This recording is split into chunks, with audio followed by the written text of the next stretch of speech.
أيها الفضلاء، أيها المسلمون والمسلمات، تأملوا، والنبي صلى الله عليه وآله وسلم يدعونا إلى التوبة عن طريق سرد قصة من قصص السابقين الأولين.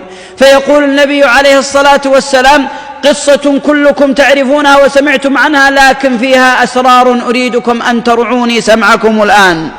يقول النبي عليه الصلاة والسلام عن خبر الذي قتل 99 ثم ذهب إلى عابد فقال: هل لي من توبة؟ قال: لا، فقتله فكمل به 100.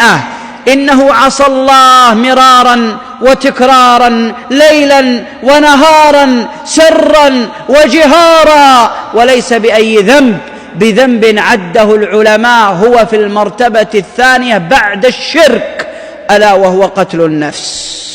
والذين لا يدعون مع الله إلها آخر ولا يقتلون النفس التي حرم الله إلا بالحق.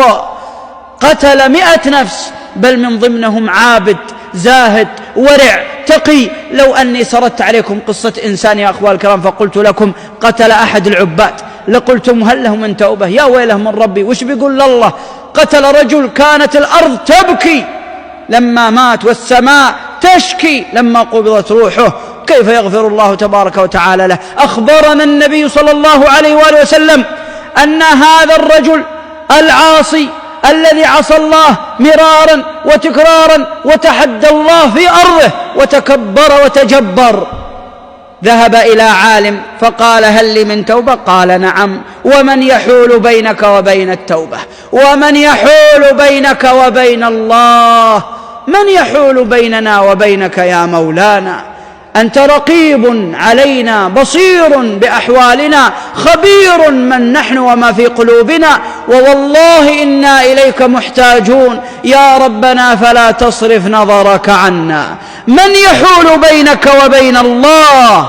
ولكن أرضك أرض سوء، فاذهب إلى الأرض الفلانية. خرج من عند العالم، لم يأتي بأعمال صالحات وأعمال مباركات مذكورات في الكتب البينات، وإنما الرجل سلك الطريق يعلن صدق التوبة، يعلن صدق التوبة، أني الآن مبادر وسأذهب إلى البلد الطيبة.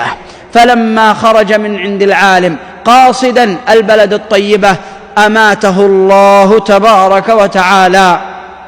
ومن أجل هذا الذي عصى الله مرارا وتكرارا، اسمعوا أيها التائبون وتوبوا أيها المسلمون، ماذا فعل الله من أجل عاص عصى وتكبر في الأرض لما أقبل؟ ما نظر الله تبارك وتعالى إلى تكرار ذنوبه ولا إلى كثرة معاصيه، وإنما نظر الله إلى صدق إقباله. وقد قال القائل: هذا الدين لمن صدق وليس لمن سبق. فأقبل الرجل صادق ما يريد إلا الله تبارك وتعالى، فماذا فعل الله له؟ حرك الله من أجله الكون السفلي والكون العلوي، فأنزل الله ملائكة الرحمة وملائكة العذاب، وأنزل ملكا على صورة بشر ليفصل بينهم في هذا البشر. فقالت ملائكة الرحمة: إنه كان مقبل إلى البلد الطيبة فيدخل الجنة. قالت ملائكة العذاب: ولكنه ما عمل عملا صالحا قط يدخل النار. فقال هذا الملك الذي على صورة بشر ليفصل بينهم: قال ننظر إلى أيهما أقرب فيكن مع أهلها، إن كان أقرب للبلد الطيبة فهو من أهل الجنة، وإن كان ما زال قريبا من الأرض السيئة فإنه يكون من أهل النار. فقال الله تبارك وتعالى للأرض الطيبة: أن تقاربي فاقتربت، وللأرض السيئة الخبيثة أن تباعدي فابتعدت. الله أكبر. يحرك الله الأرض لعبد عاص أقبل، يحرك الله ملائكة السماء لعبد عاص في الأرض أقبل. اللهم اجعلنا من المقبلين، اللهم اجعلنا من المقبلين. ما أعظم الإقبال على الله، ما أطيب الإقبال على الله، ما ألطف الإقبال على الله، ما أرحم الله، ما أرحم الله، ما أكرم الله، ما أكرم الله جل وعلا.